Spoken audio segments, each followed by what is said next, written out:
there, bonsai lovers. Welcome back to yet another episode of the Bonsai Stuff podcast.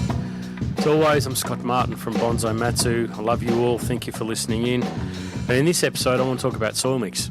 No, I don't. There's no chance I want to talk about soil mix. It's the hottest topic around. I do appreciate the involvement and the interaction about the recent podcast talking about Yamadori and collection and what's right and what's wrong. And I mean, there's so many different arguments to cover off. And I think that like anything in life, you have to make your own decisions. You have to work out what's right, and you do what suits you. So I've made it clear where I stand on things, what I support, what I love. I love nature. I love seeing trees in their natural environment. I don't want to look back like some countries have, like Japan, for instance, when they had to change their laws about collecting. I don't want to look back and say, geez, remember that when we used to go to that area, how beautiful it used to be, and now there's just holes in the ground with all these young trees. I'd love to see them in that natural environment and, you know, be able to get up close and personal to something that's been there for a very long period of time. Give it a bit of my love, and it gives a little bit back to me. So that's my thoughts on that.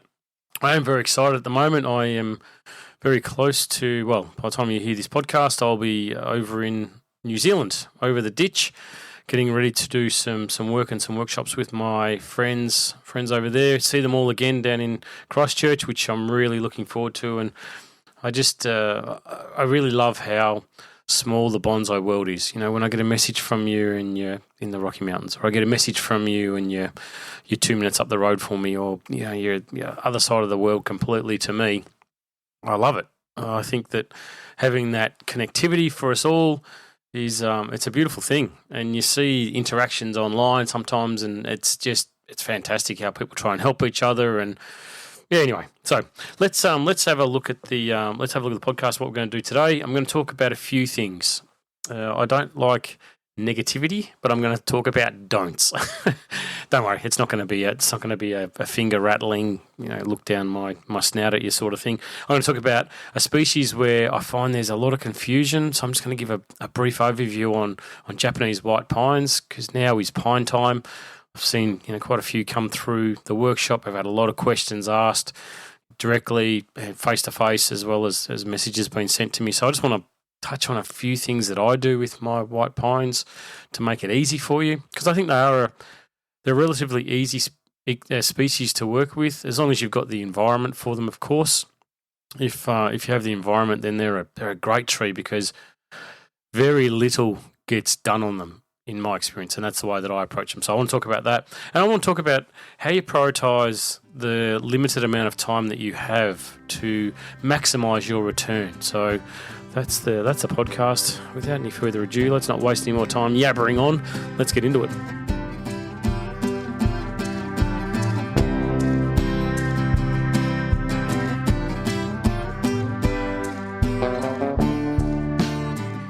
Let's get into prioritising how you spend your time. We are all busy. I don't care. You can be young, have a young family, job that's very demanding. You can be at the other end of the scale and be retired, but still have lots on your plate. And I find that bonsai can be seen as one of those things that you've got to fit into your schedule. Yeah, you have to. It's like having a pet, or not like having a child, but having responsibilities. It's something that's easy to keep pushing to the side, to keep putting on the back burner, to say I'll get to that next time. But I really think to get your bonsai from wherever they are now, whatever stage they're at, to that next level, you know, those goals that you've set for yourself when you did have time to sit back and look at the tree and go, okay, I really want this tree to do this. You need to prioritise how you're spending your time. There's only a limited amount of time that you'll give your trees. I get that. Even for me, my full-time world is bonsai. But I sat down the other night, looked at a calendar, and penciled out, you know, I'm travelling, I'm doing this over here, I'm doing that over there, I've got this booked, I'm whatever. And it works out that nearly 4 months of this year, I'm out and about doing whatever I'm doing. Now, that's extreme. That's a hell of a long time to not be around my trees. So I look at it, and after I got over the mild panic attack and shaking in the corner for a little bit, trying to work out how the hell I'm going to get through everything, I've sat down and said, okay, well, what I've got to do is I've got to prioritise where I spend my time. And for me, it's really, really easy to break it down and say, okay, you've got 2 hours, whatever it is. You might have half an hour, you might have a full day, whatever it is in your schedule. Just look at it and go, okay, what's the most important thing that I can do right now? What's going to give me the biggest bang for my buck? And a couple of things that come across my agenda right now at this point, very early in winter when winds are howling through the place. You look at the weather forecast, cold front approaching, rain for a week coming up. It's like, fantastic. That's awesome. This is my favourite time of the year to be freezing. But I look at it and think, okay, so if I've got that coming up ahead of me, what can I do? What do I have to do? I'll look at my trees that I've got on the benches and say, there's a lot that need work. How do I prioritise what I'm going to get biggest bang for my buck? And I look at, simply for me now, pines, because I know I've got that deadline ahead of me before I get into repotting time. So it's okay, priority one is my pines, to make them look nice, to get in there and do the needle plucking, do the work. But there's stuff that's more important than that to me. I prioritise first and foremost with anything in my yard, any of the trees that I have, is their health. The future longevity of those trees, that they will 100% outlast me, that I won't have any regrets in 6 months' time because I didn't do something right now. So focusing on that, my top priority is to make sure that my benches are clean.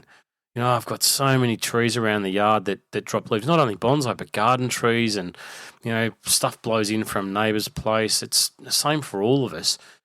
So I make sure that I've got it as clean as possible. So priority one for me is making sure that I'm getting around to my benches and I'm planning, saying, okay, if I can't get all the benches done, just focus on the worst ones. Work through that part. All right, then tomorrow I'll have a little bit more time. All right, I'm going to focus on that area of the yard and I'm going to blow the leaves out. I'm going to remove all the debris.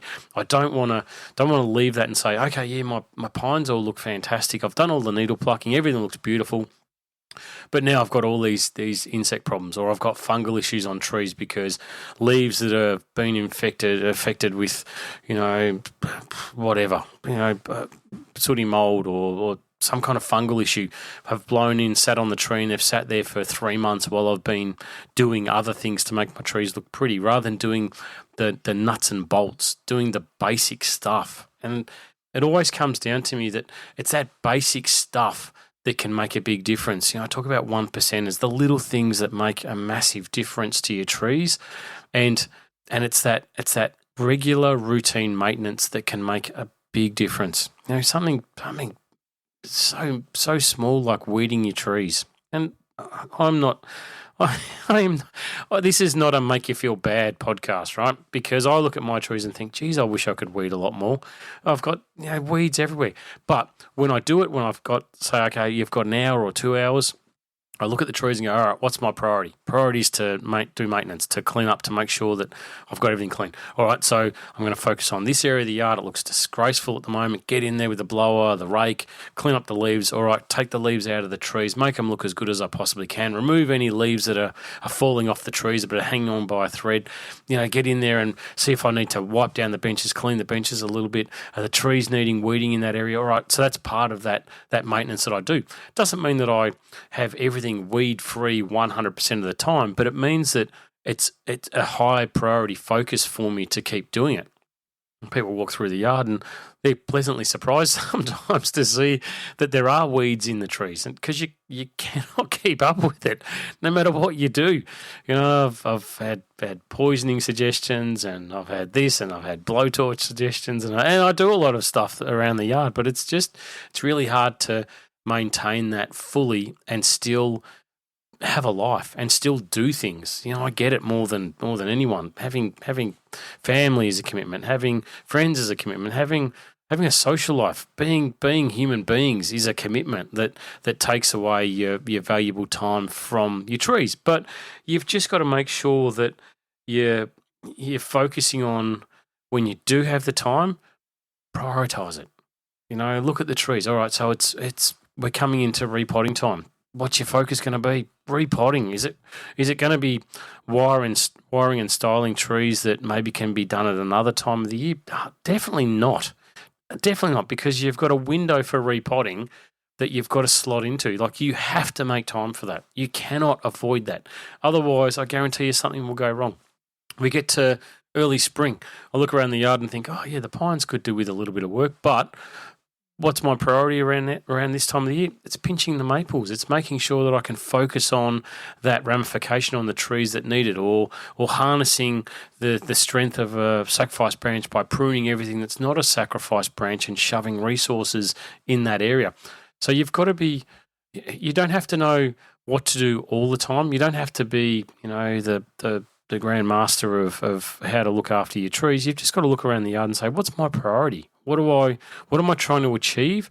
And where is my time going to be spent best? So, like I said, this came up because we're all time poor. I've got a hell of a lot of maintenance to do around the yard. I've got a hell of a lot of pines to still do. So, and I've got this podcast to record and think about on a daily basis. So it's really important that you're very regimented with your time. Don't do it at the expense of what makes you happy outside the bonsai world, but make sure that you do give your trees the time that they deserve and allocate that time as efficiently as you possibly can.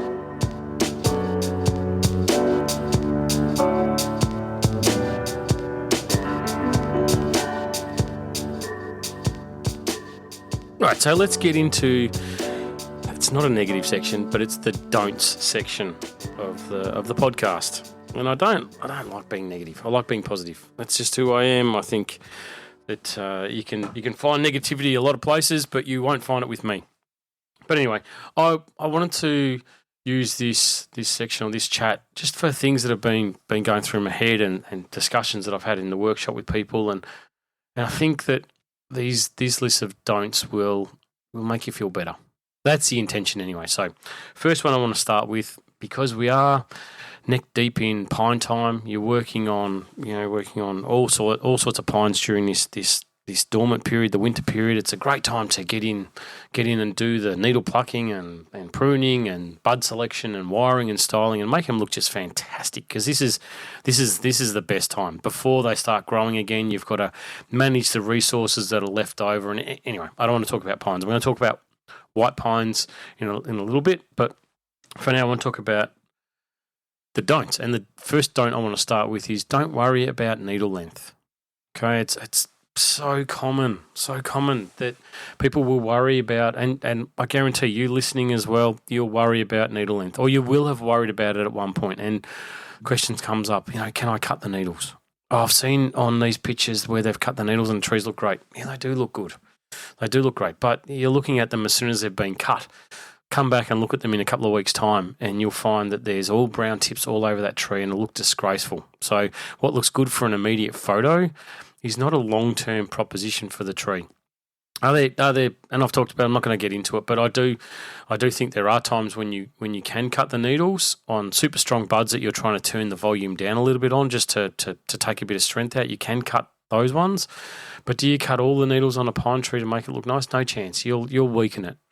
Now we're going through the process of bud selection on Japanese black pines, where you've decandled and there's a clump of new buds that have formed and growing around that area, and you're cutting it back to 2, and you'll come across an area and go, oh, here's a bud that's got really long needles on it. Why's that got long needles when everything else has got short needles after decandling? And I guarantee it'll be a bud that wasn't decandled because it was too weak. So if you get in there now and you cut those long needles around that bud that was left alone when we decandled back in summer, you're going to look at weakening that bud again. Just leave it alone. Over time, what happens with all of your trees, all of your bonsai that you have, and it doesn't really matter about the variety. A lot of times genetics plays a part. But if you think about a deciduous or a pine, whatever it is, when you first start working with it, before it gets into the routine that you're maintaining it, you're pinching, you're cutting, you're plucking, you're decandling black pines, whatever it is, candle cutting, some of the other pines that we work with. Before it gets into that, there's only generally a few branches around. So that tree is pumping resources to only a few areas of the tree, and it's out of control. So everything's long, everything's dangly. It's your internodes are spaced out. It's bloody hard to control. Your needle length's huge. Your buds are massive, and you think you're never going to get there with it. But then fast forward sort of 10 years, 15 years down the track, and I know it's hard to see sometimes, but so 10, 15 years down the track, one branch turns into two, that rule of, or the guideline of 1 to 2, that multiplies out, and so we end up with hundreds and hundreds of branches on this tree, but yet the root capacity or the root size for the engine to produce the resources to get up to the tree is static. That's stayed the same. So the branches have multiplied out by the gazillion, and there's branches and buds everywhere on this tree, but the resources that are being provided to the tree are limited. It's not like a tree in the ground. It's a tree in a pot. So you'll find that naturally over time, everything gets smaller. The internode net length gets smaller because the tree just does not have the resources to make everything super long. So everything starts coming in finer. Doesn't mean that you won't get the odd shoot that's very strong that pushes out, that we terminate, we cut off somewhere down the track. But everything gets smaller and more compact and more manageable. So over time, these things happen naturally. Once we get a black pine and falls into the decandling process that we work with, we can work to shorten the needles while still keeping the tree super healthy. We get a Scots pine that falls into the candle cutting process. And these are all terms that you might need to do a bit of research on. But once they start getting into these other processes that we can use, we start being able to manipulate strong, healthy trees to get naturally shorter needles and smaller internodes, and we can work it inside a bonsai system. So you don't worry about needle length. Let that be the last of your concern. Worry number one about health of your tree and developing plans for it and working out where the resources are going to be allocated, and let the needles sort themselves out somewhere down the track. So that's my first don't. My second don't is don't make bonsai overcomplicated. I joked around at the start talking about soil mix, and I definitely don't want to talk about soil mix because there's a squillion different ways that you can make soil mix with, an extra 3% of this and sprinkle a little bit of bonsai magic dust to 1.35% of the soil mix in here and do this, whatever it is. I just don't. My approach is, consistency, repeatability, and reliability of results. It's always been the way that I think about it, and it's always going to be the way I think about it in the future. So I never try and make it more complex than what it is. You don't just randomly pick up a new component to a soil mix and say, "Whoa, this would be great if I put in 5% of whatever." It just doesn't work like that. You've got to make sure that you're very consistent about what you do, and the results that you're getting based on whatever it is that you're doing, be it fertilising, be it watering, be it positioning, be it your soil mix, whatever it is, the consistent approach that you do will give consistent results. And I don't profess to say that you must do everything the way that I do it. You don't have to. But once you choose a path with your bonsai, you've got to see it out to the end. I've killed more trees than most in early days. Jumping around, chopping and changing, doing a little bit of this, a little bit of that. Next year, a little bit of this, a little bit of that. Next year, the tree's in the green bin because it just can't make it. So, and you've got to be very careful. We're dealing with trees here. We're not dealing with vegetables, or we're not dealing with annuals. We're dealing with a tree. So how we look after it, it's a long-term game. It's not a short-term thing. The next don't I want to talk about is don't rush it.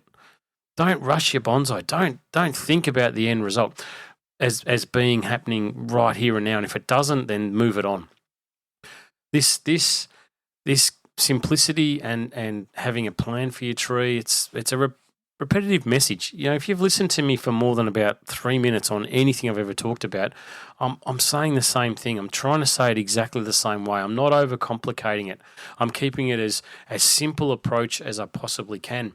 There are big fancy words that we can say. We can make this as complex as we want it to be. We can make it that it's almost out of reach to a lot of people. But my approach is to be embracive, to bring everybody along on the ride and, say things in a way that it's almost like a metronome. It's the same thing over and over and over. It's the same time of year, I'm going to say the same thing. I get to the point where I think with the podcast, maybe this has got a lifespan, because it's going to get to a point where you're sort of going to be sick of hearing the same thing, and coming out every week, it's a hell of a lot. And then I get messages from people saying, I love it. I love that repeatability of the message. For me, we'll see what happens next year with the podcast. But for now, it's true. Like I have to make sure that I'm not overcomplicating things. When I get someone come in the workshop that's done a workshop or a course with me 4 or 5 years ago, they're hearing the same thing in the same manner and the same way. So it's getting in, it's starting to work. And it's like, yeah, okay, this is when I do this because of this. Yeah, perfect. That's exactly right. So don't rush it. The other thing, another don't, is don't be inconsistent. If you're, let's talk about fertilising. Be very consistent with how you do it. Don't chop and change. Don't mix up your fertilisers. Don't make it more than what it needs to be. Keep it very, very simple. Keep it repeatable and keep it consistent. Apply it not just as a one-off that happens because, that's right, I've got some time, I'm going to go and fertilise my trees. No. When I talked about priorities for how you spend your time, things like fertilising have got to take top priority. They've got to be number one on the schedule, because that's where you're going to get the biggest bang for your buck. That's where you're going to get the greatest return on your time being spent with your trees. So be consistent with it. Don't be inconsistent. And the last in this hopefully positive section of the podcast is don't let an opportunity slip by. If there's a chance for you to get out and see a bonsai show, to look at beautiful trees, don't let it pass you by. If there's a chance to have a chat with someone about their tree, don't let it pass you by. If there's an opportunity to work on your trees, just don't let it slip past. Don't take the easy route. Make sure that you are grasping everything that bonsai presents to you with both hands, because in my view and in my experience, what we all collectively get from that time with our trees, it's so much more. It's definitely so much. It makes me a better person. It makes me a better human being around trees. It makes me happier. Which means that people around me are happier as well, and it means that my nearest and dearest see the best version of Scott that they possibly can because of me spending time with those trees. And it doesn't mean that I need to be shaping and wiring and taking a photo of a beautiful bonsai and whacking it on my Instagram. It just means that I might need to spend 5 minutes having a cup of coffee walking around my trees. Putting my hand on top of the pot saying, I've got big plans for you. I'm so excited. We're going to do this when this happens. And, you don't need to be doing major things. You don't need to be, taking a tree and buckling it in half to get benefit of spending time around your trees. It's just like, not all of us have access to forests at our back doors that, are 1,000 years old that we can walk through every day and suck in that beautiful oxygen. So for me in suburbia, just that time walking around my trees is that real, I don't get into it much talking about Zen, but it's that real Zen moment for me where I get to just, take them all in. And it's like they communicate back to me, and I make sure everything's doing okay, and it's just a really good time. So don't let any opportunity to spend with your trees sit by. Make sure you embrace it and you get the most out of it, and your trees will get the most out of it and give it back to you as well.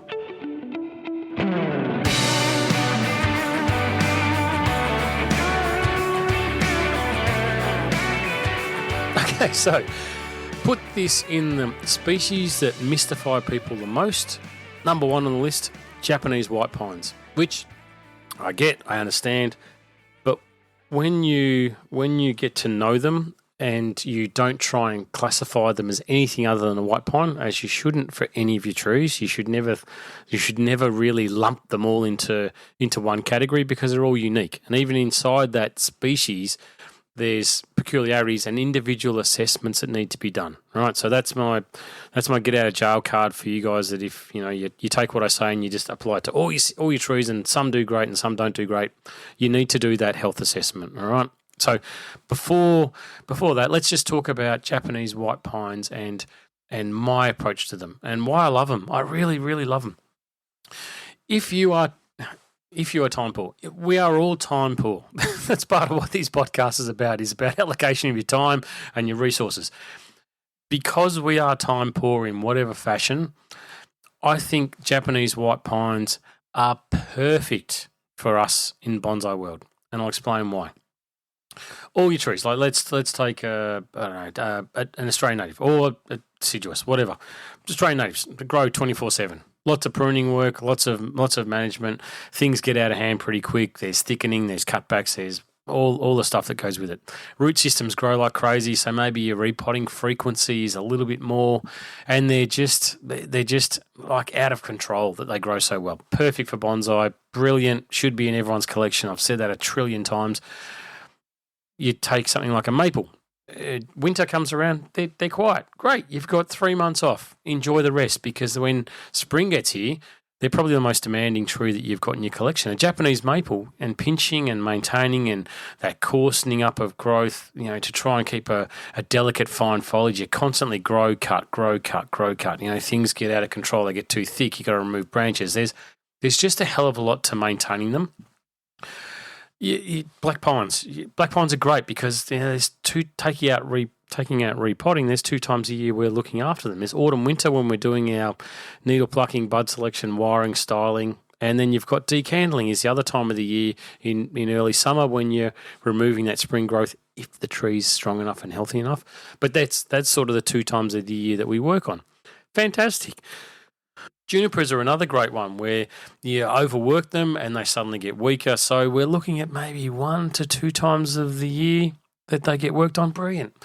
Japanese white pines. Why do I love Japanese white pines? Because I am taking out repotting, of course. That's a whole other scenario. But Japanese white pines are really only getting worked once a year. That's it. So, if you overwork them, if you treat them like a black pine, if you go and decandle or you do candle cutting like we do for some of the single flush pines, if you do any of that stuff, then you run the risk of that tree going backwards. Health is really important with white pines, because if you think about it, right? So we're not doing candle cutting, we're not doing decandling. How do we get shorter internodes? Like, how do we maintain structure on a Japanese white pine if you're not cutting it, right?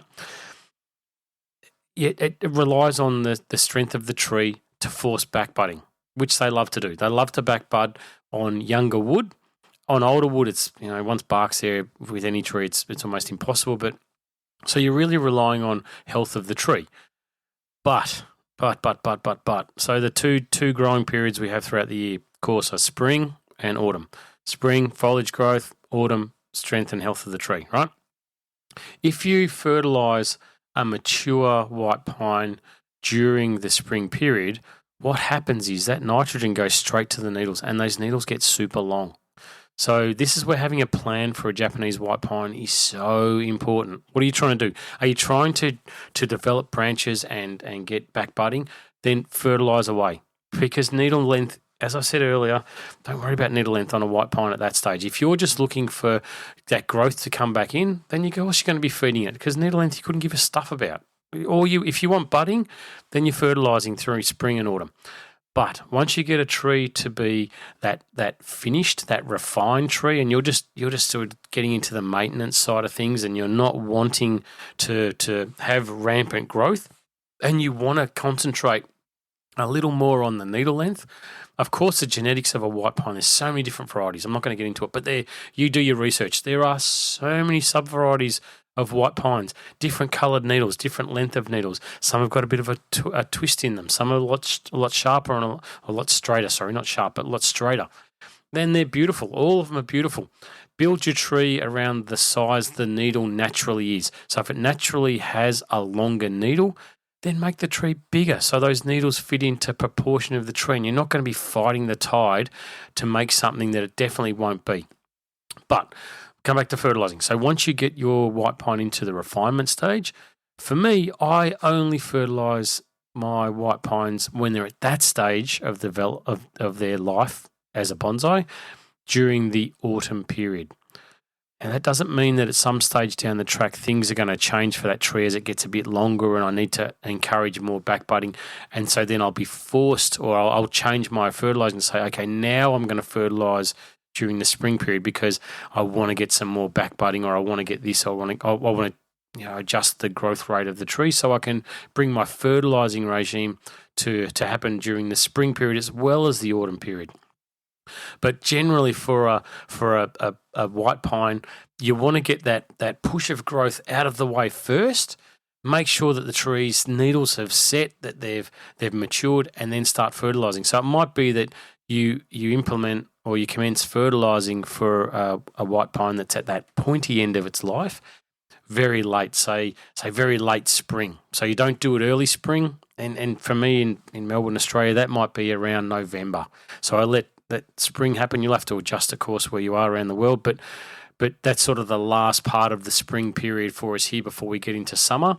So the tree's still going to be taking on resources, still going to be growing, but it's not going to be pushing it towards needle length. So you get through that burst of spring, then you fertilise very late into the latter part of spring, very early summer, then take the fertiliser off. Then when autumn gets here, my white pines are the most heavily fertilised trees I have in my yard during that autumn period, because I know I've only got that one real opportunity to build the health and strength of the tree, and it works really well.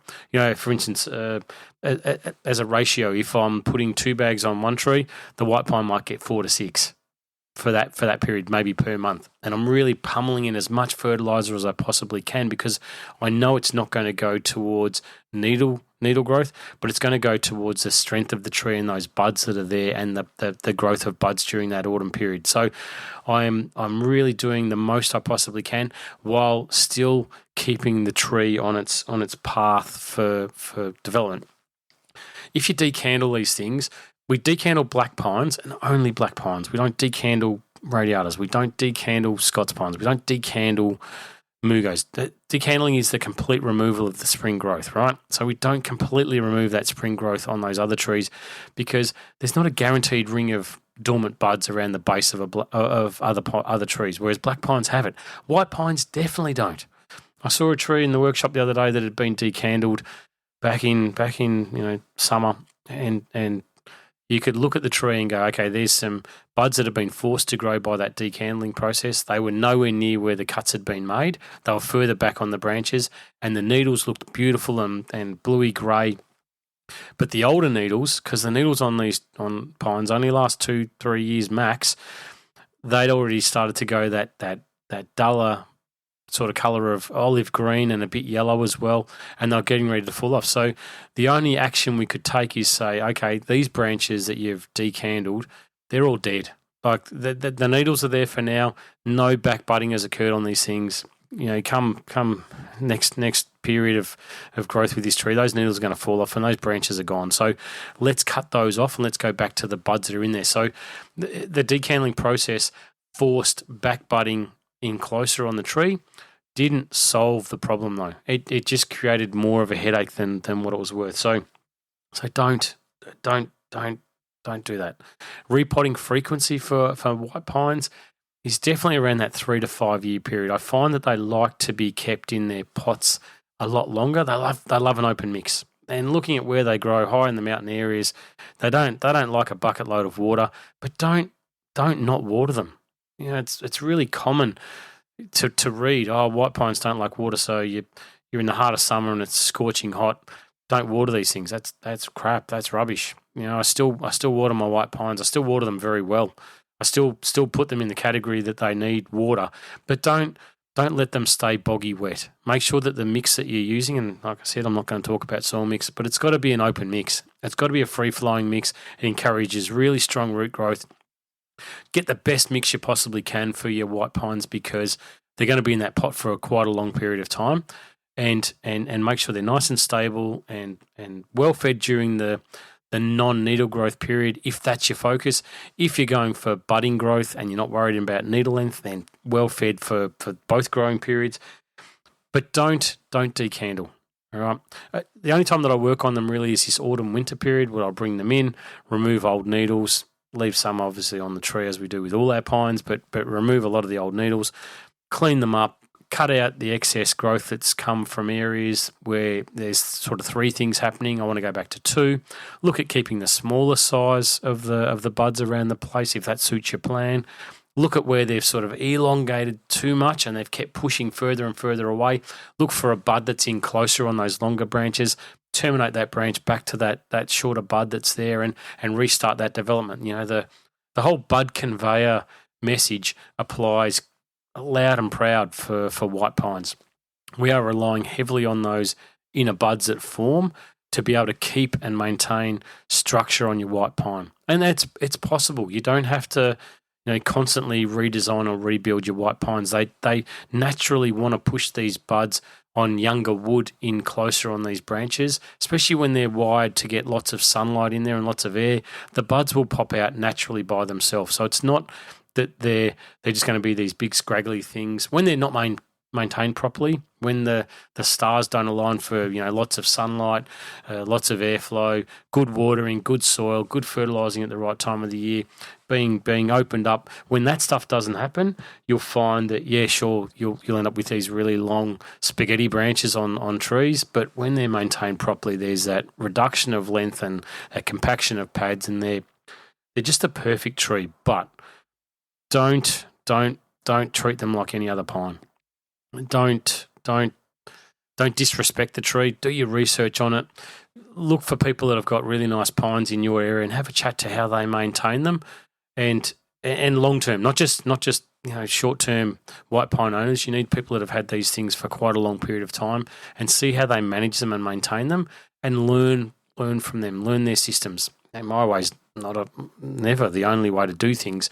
But I find that approach of just letting them be, working on them once a year and then letting them do their thing, it works. It works really, really well. And having as always, here comes that P word, having a plan for them and how you implement everything that goes into their maintenance, the feeding, the watering, the repotting frequency, all that stuff. Having that plan for them will allow you to get there. Not having a plan and just fumbling through and just fertilising heavily all spring and all autumn, your tree may never get there. It may just be this long cluster of big needles.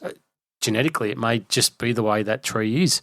So choose wisely, pick what you want, grow to the constraints that the tree presents to you, and don't disrespect them, and you'll love them. White pines are a brilliant species for us to have in our bonsai collection.